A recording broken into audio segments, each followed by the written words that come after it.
Sud Radio présidentielle 2022.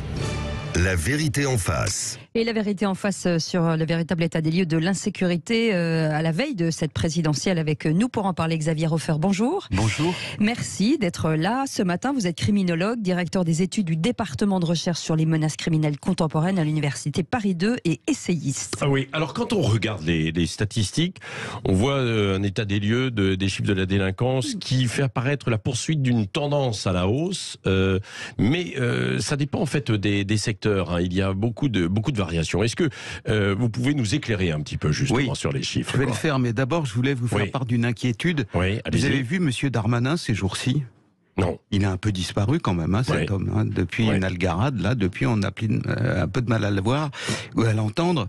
Et je vous dis ça parce que naturellement, l'essentiel de la production des chiffres sur la criminalité, la délinquance, etc., émane du ministère de l'Intérieur. Et ce qui nous frappe, les criminologues, c'est que c'est pas tout à fait nouveau. Ça remonte un peu à Monsieur Cazeneuve, mais surtout là maintenant avec Monsieur Darmanin, ça s'était arrangé avec Monsieur Collomb, mais là on assiste à c'est-à-dire on ne publie plus de chiffres. C'est pas qu'on les publie plus, c'est qu'on les truque et on triche de manière absolument abominable. Ah oui. Il y a des tricheries. Je vais vous donner un cas précis. Le cas que je vais vous exposer maintenant, ça ne se fait nulle part en Europe, même pas en Albanie, C'est-à-dire que c'est un cas inouï. Vous avez, parmi les choses qui exaspèrent à juste titre le plus les Français, vous avez les cambriolages. Vous rentrez chez vous, tout a été fichu en l'air, vous retrouvez plus les bijoux de mamie, etc. Ça fâche beaucoup les gens, ils ont une sensation de viol. Alors, les cambriolages, il y en a une catégorie qui est classée en 4 dans ce qui permet de rassembler tous les chiffres. Toutes les semaines, les commissariats, les brigades de gendarmerie envoient des chiffres vers le ministère de l'Intérieur sur un document informatique qui s'appelle l'État 4001. Les cambriolages sur l'État 4001, c'est 4 lignes. 31, 32, 33... 34, 31, 32, 33 et 35. Il y a un espace intermédiaire. Et la première ligne, ce sont les cambriolages de domicile, c'est-à-dire chez vous. Les deuxièmes, c'est les locaux industriels, agricoles, les hangars à la campagne, les maisons de campagne, et après ça, les entrées sans effraction, c'est-à-dire quelqu'un qui pousse la porte, qui s'aperçoit que c'est ouvert, qui en profite pour piquer un ordinateur. Le ministère de l'Intérieur, depuis des années, ne publie que la première ligne, en disant cambriolage des logements, il y en a eu un peu plus, il y en a eu un peu moins. Et là, depuis 2020, M. Darmanin se vante que ça baisse. Vous vous rendez compte de l'escroquerie? Bien entendu, les gens sont chez eux pendant le confinement. Bien entendu, après ça, les gens subissent des couvre-feux. Donc, ils sont en plus le travail à domicile, le travail à distance par les ordinateurs, etc. Et vous avez cette ligne qui est la seule à baisser. Et on dit, vous voyez, ça baisse. Alors, c'est-à-dire les cambriolages dans les locaux industriels, les entreprises et les exploitations agricoles, tout ça, ce n'est pas pris en compte. Ça existe dans l'État 4001, mais ça ne figure pas dans la propagande du ministère de l'Intérieur, qui ne parle que des cambriolages de logements. Vous pouvez vérifier tout de suite, vous avez une publication une fois par mois, cambriolage de logements. Et donc là où le ministère de l'Intérieur, on a fait des calculs, parce que bien sûr, c'est énorme cette affaire-là. Donc là où, depuis 2020, naturellement, alors avant même 2020, quand on reprend l'État 4001, nous en disposons de l'État 4001 brut. Le nombre d'anciens étudiants qu'on a comme policiers, comme gendarmes, etc., fait qu'on dispose de ces outils-là, même si l'Intérieur veut pas trop que ça circule. Mais bon, là, on en dispose. On s'aperçoit que là où l'Intérieur nous dit qu'il y a 100 cambriolages, en vérité, quand on ajoute les autres qui ne sont pas publiés, même si l'Intérieur a la liste, il y en a 142. Vous vous rendez compte d'une tricherie ? Vous dites au fisc que vous avez 100 € de profit, en réalité vous en avez 142, vous finissez avec une grosse amende, voire en prison. Le ministère de l'Intérieur fait ça tout le temps. Donc là, il y a une grosse tricherie et c'est pas la seule.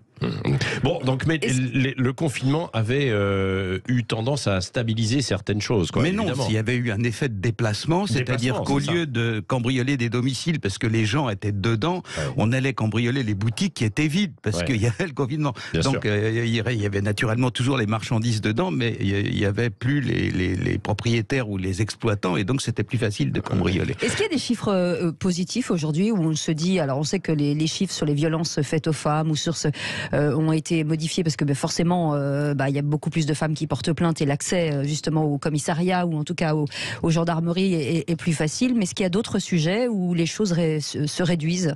Pour regarder, maintenant on est dans le bilan d'un quinquennat. Voilà, sur 2017-2021. 2021, c'est la dernière année complète. Donc entre, en gros, 2018, 2019, 2020, 2021, on a 4 années où c'est complètement Macron, c'est lui qui est responsable. Et voilà. En gros, du fait de ce que je viens de vous dire sur le confinement, etc., les atteintes aux biens tendent à baisser quelque peu, pas toujours et pas partout, mais où ça stagne, où ça baisse un peu, du fait que les gens étaient moins cambriolables, et quand les gens sortent pas dans la rue, ils sont moins agressables aussi. Les cambrioleurs étaient confinés chez eux. En plus de ça, quand les rues sont vides et qu'il y a maintenant des caméras partout, quand vous êtes seul dans la rue, vous n'êtes pas très difficile à attraper, quoi. Donc, ils ont un peu évité. Même chose pour le trafic de drogue. Comment voulez-vous dealer sous des caméras alors que vous êtes seul ? D'ordinaire, tout malfaiteur n'arrive à prospérer que s'il est noyé dans la foule. Quand il est tout seul sous les caméras de surveillance, naturellement, c'est beaucoup plus dur. Donc cette tendance-là baisse, mais les violences aux personnes, elles, augmentent. C'est-à-dire, excluons les violences intrafamiliales. Là, ça tient à des motifs qui en réalité sont plus individuels que sociétaux. Mais la violence dans les rues, les agressions, etc., tout ça a tendance à augmenter. Donc on a un quinquennat qui, alors bien entendu, la politique, elle est toujours faite par les événements, et la guerre en Ukraine, ceci, le Covid et autres. Mais malgré tout, en termes de sécurité, c'est pas très bon. Et en plus de ça, on voit que maintenant, cette violence, récemment, dans le nom, un village dont le nom m'échappe, mais qui est un village minuscule, vous avez des individus dans la rue avec des cagoules qui agressent un garçon de 9 ans, qui lui pique son téléphone et qui après ça séquestre un monsieur de 24 ans pour lui prendre sa carte de paiement et aller retirer de l'argent, etc. Dans un trou où il y a 200 habitants. La violence a explosé en fait, sur les méthodes. Oui, c'est Dupond-Moretti, quand on lui disait qu'il y a un ensauvagement, certains disaient qu'il y a un ensauvagement de la société, disaient non, ça il y a un sentiment, etc., d'insécurité. Alors ça c'est du Badinter, ça. 30 ans, si vous voulez. Il date un peu, monsieur Dupond-Moretti. Il n'est pas tout à fait à jour, parce que, bien entendu. Et alors, je vous signale que la dernière fois où on a dit mais non, mais c'est des malheureux ploucs ou des beaufs là qui se la jouent après avoir un peu trop bu et qui ont le sentiment de ceci, mais ça n'est pas vrai. La dernière fois que les socialistes, alors c'était l'époque de Badinter, Mitterrand nous ont sorti ça, il y a eu une telle explosion criminelle qu'ils ont été obligés de faire demi-tour sur place et d'abandonner ces idées stupides et fausses pour en revenir à la réalité de l'observation réelle des chiffres vrais, quoi. L'observation réelle des chiffres vrais montre une diffusion depuis les zones hors contrôle, c'est-à-dire les zones où la police n'intervient que très rarement, etc., et où chaque intervention de la police est suivie par une émeute. Alors ça, naturellement, ça rayonne un peu, il y a des métastases autour. Je voulais aussi vous parler d'un autre phénomène où M. Darmanin a beaucoup menti.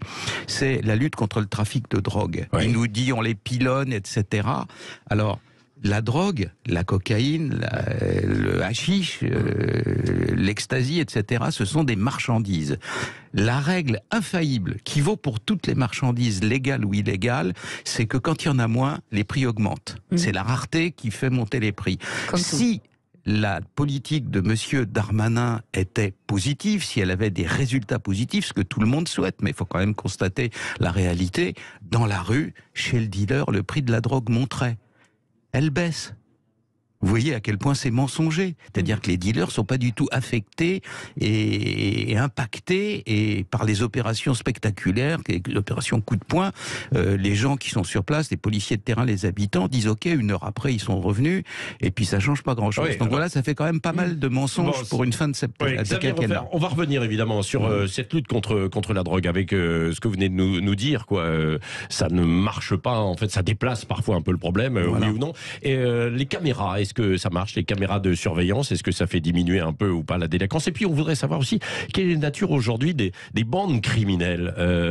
On dit qu'elles ont évolué, qu'elles ont changé. Avant, il y avait certains mafieux que l'on pouvait connaître. Aujourd'hui, ces mafias ont un petit peu changé. Et dans les quartiers, là où ensuite, évidemment, ça va essaimer, c'est ce qu'on va voir avec vous juste après une petite pause. Et les auditeurs peuvent vous poser des questions, bien sûr. 0826 300 300. Absolument, restez avec nous. 0826 300 300 vous attend au standard. Sud Radio présidentielle 2022. La vérité en face. Et la vérité en face à l'insécurité, ou le grand thème de la sécurité dans les présidentielles avec Xavier Hofer qui est avec nous, criminologue, directeur des études du département de recherche sur les menaces criminelles contemporaines à l'université Paris 2 et essayiste. Bon, alors on n'a pas fait reculer le trafic de drogue. Ce que vous disiez en fait tout à l'heure, parce que Darmanin évidemment avait déployé entre guillemets des effectifs pour aller traquer les zones de dealers. Je pense à Marseille, mais également dans beaucoup d'autres endroits. Je vais vous donner un ou deux chiffres. Ouais. La drogue qui rapporte le plus d'argent, celle qui vous rend milliardaire en 3 ans, avec 3 allers-retours en Amérique latine, c'est la cocaïne. Ouais. Il n'y a pas de stupéfiant qui rapporte plus d'argent plus rapidement. La cocaïne, et naturellement, je dis ça ironiquement, est l'ascenseur social le plus brutal et le plus efficace au monde. La cocaïne déferle sur l'Europe comme jamais. Pas uniquement sur la France. Les points d'entrée principaux, ce sont les ports du nord de l'Europe. Rotterdam, Anvers, etc. Mais quand même, ça arrive en France, notamment au Havre, notamment à Dunkerque, etc. Les garants de la sécurité des grands ports de l'Europe du Nord disent qu'ils prennent à peu près 10% de ce qui arrive. Ils saisissent, ils confisquent, ils trouvent 10% de la cocaïne qui arrive en Europe dans des conteneurs. Admettons que les Français soient bien meilleurs. Une grande affection pour les douaniers, donc nos douaniers sont meilleurs que les autres. Pourquoi je vous dis que j'ai une affection pour les douaniers? Parce que ma femme a passé le concours de la douane dans le temps, etc. Donc voilà, c'est un peu familial. Mais bon, ce qui se passe, c'est que on va dire que les douaniers français sont plus doués et qu'ils en prennent le double, 20%. 20%, quand on prend 10 tonnes de cocaïne par an, ça signifie qu'il y en a 80 qui sont entrés. Ouais. Et donc, quand on saisit 20 tonnes au lieu de 10 tonnes, ça signifie qu'il y en a 100 au lieu de 80 qui sont rentrés. Au lieu de nous dire un peu futilement qu'on a saisi plus de cocaïne cette année, il faut s'interroger sur ce qui entre. Et il en entre beaucoup plus. Et alors, comment lutter, justement? Il n'y a pas de formule magique. Alors, d'autant plus qu'on a tout essayé. Hein. Je ne vais pas trahir des secrets d'État, mais j'ai l'impression que la Marine nationale a beaucoup fait, et même à un moment donné, parce que naturellement, quand un bateau est chargé de cocaïne et qu'il y a un bateau qui arrive face à lui, il met tout à la mer. Mais donc c'est là où les sous-marins qui jaillissent juste devant le nez du bateau en disant les mains sur le bastingage, personne ne bouge, c'est plus efficace. C'est des sous-marins français militaires qui ont été utilisés pour cette lutte. Mais naturellement, le problème est à résoudre au niveau des points de départ, c'est-à-dire entre l'Amérique latine, l'Amérique centrale et l'Europe. Et c'est pas une fois que les conteneurs sont arrivés au port du Havre, c'est naturellement beaucoup plus difficile. Plus, bien sûr, la gigantesque capacité de corruption des narcos. Vous savez qu'un un docker qui prête son badge, il touche 10 000 euros. Bien sûr. Celui qui ferme les yeux sur un conteneur qui sort avec une tonne de cocaïne, il touche 100 000 euros. D'un seul coup, en billets. C'est des quantités d'argent qui circulent absolument faramineuses. Donc le moins qu'on puisse dire... Et après, dans la répartition, la vente sur le territoire, c'est les points de deal. C'est simple, vous avez à l'échelon du territoire français des semi-grossistes. Les grossistes qui vendent la cocaïne par tonne, ils sont en Amérique latine. Les semi-grossistes achètent sur les cargaisons qui arrivent 500 kilos, 200 kilos, 300 kilos, puis ils la répartissent. Ça descend une espèce de... comme le commerce, c'est des importateurs, et puis après ça arrive dans des supermarchés, dans des épiceries, etc. Et c'est diffusé... On dit que des quartiers entiers, parfois, des familles, des quartiers entiers vivent de la drogue. Comment donc, comment donc je vais vous parler d'une cargaison qui est arrivée à Marseille de 3 tonnes en 2021. Les 3 tonnes, le profit, c'est-à-dire qu'une fois que c'était acheté à 30 000 $ le kilo et puis revendu au double et puis après ça coupé, etc., le profit au niveau des seuls demi-grossistes est de 70 millions d'euros. Une cargaison simplement pour les semi-grossistes. Vous vous rendez compte la capacité désastreuse de corruption, d'infiltration dans la société, d'achat de bâtiments, etc. avec cet argent sale. C'est pour ça qu'il y a eu aussi tous ces règlements de compte. Alors pour se partager un petit peu les territoires, ces derniers mois, il y a déjà un petit bout de temps du côté de Marseille, par exemple. Voilà.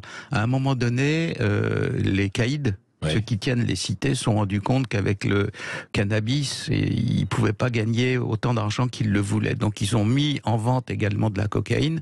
Ça a été d'autant plus simple que les gros caïds marocains, ceux du RIF et les patrons du trafic de stupéfiants en Amérique latine, déjà du temps de Pablo Escobar, il y a 30 ans de ça, se connaissaient et trafiquaient ensemble. Donc il y a une longue pratique d'étapes de la cocaïne de l'Amérique latine en Afrique et qui après ça remonte par les réseaux des trafiquants pour l'essentiel marocains. Et ceux-là, naturellement, ils vendent de la cocaïne, mais la cocaïne rend fou. Il y a tellement d'argent disponible que là où les problèmes, il y a 20 ans, se réglaient à coups de baffe dans la figure, maintenant c'est la Kalachnikov. Il y a des morts tout le temps. Mais ce qui veut dire, c'est que si le problème est insolvable, est-ce que ça veut dire qu'il faut se tourner vers les consommateurs et les punir beaucoup plus fortement? Mais le problème, parce que pas d'acheteurs, pas de drogue. Le problème est insoluble à partir du moment où on ne va pas chercher les narcos où ils sont. Comme on met plus les pieds dans certaines cités, enfin, il faudrait des opérations coup de poing, mais on n'y est plus en permanence. Vous savez, je vais vous dire quelque chose, il y a des gens qu'on connaît mal en France, hein, c'est les nomades. Il se trouve que j'en connais un certain nombre, depuis 30 ou 40 ans, qui sont des gens très redoutables, hein, je leur donnerai pas ma petite sœur à épouser, mais avec eux, j'ai été dans des cités où les gamins n'avaient jamais vu de flic de leur vie. Donc, il n'y a pas, la République est partout, etc. Tu parles. Je connais des endroits du 9-3 où les gamins qui ont 18 ans ont sans doute, c'est une boutade bien sûr, mais vu plus de soucoupes volantes dans le ciel que de policiers dans leur rue. Oui, quoi. mais est-ce que les policiers sont assez formés pour justement... Mais c'est pas une question de... Le code pénal en France est excellent. Il permet de tout faire. Et de manière sévère, si on le veut.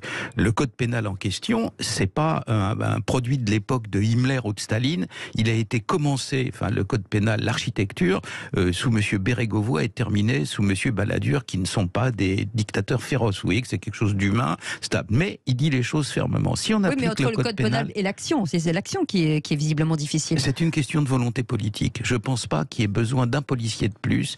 80% des problèmes peuvent être résolus en ne supportant pas qu'en France, il y ait des zones de non-droit. C'est-à-dire des endroits où, au jour le jour, on puisse faire des marchés aux voleurs, où on puisse amener des malheureuses petites qui sont en fugue, etc., et les prostituer dans des caves ou dans des hôtels minables, où on peut en même temps vendre de la drogue en grande quantité, où on peut désosser des voitures. Et la réponse judiciaire ? C'est quoi ? Ce seraient des opérations commando qu'il faudrait mener dans ces quartiers ? Pas du tout. Il suffit simplement d'y implanter d'une manière définitive. Comprenez, 80% des gens dans ces quartiers en question sont mécontents de ce qui s'y passe, mais crèvent de trouille. Parce que au jour... ils ont peur des représailles. Voilà, ils ont peur des... Regardez, c'est pareil en Corse. Après l'assassinat du préfet Erignac, Monsieur Chirac et puis Monsieur Jospin arrivent en disant mais un préfet, mais c'est la République, mais c'est horrible. Une heure après, ils sont repartis à Paris. De qui vous avez peur, vous, du type qui a fait l'aller-retour en avion, de celui qui est sur place ou qui peut vous tuer? Eh ben voilà, pareil dans les cités, c'est la même chose. Donc il faut implanter en permanence des commissariats ou des gendarmeries.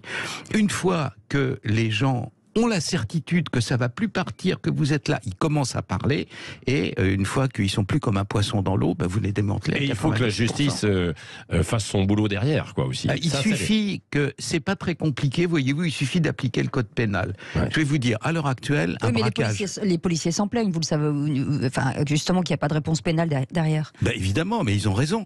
Regardez, soyons concrets. Vous avez un guetteur qui est dans une cité. C'est trafic de stupéfiants en France, c'est 20 ans de tôle. Complicité de trafic de stupéfiants, c'est 10 ans. Il n'y a pas un choufle, là, les guetteurs, les petits, etc., qui est en prison de ce chef d'inculpation-là. Pas un.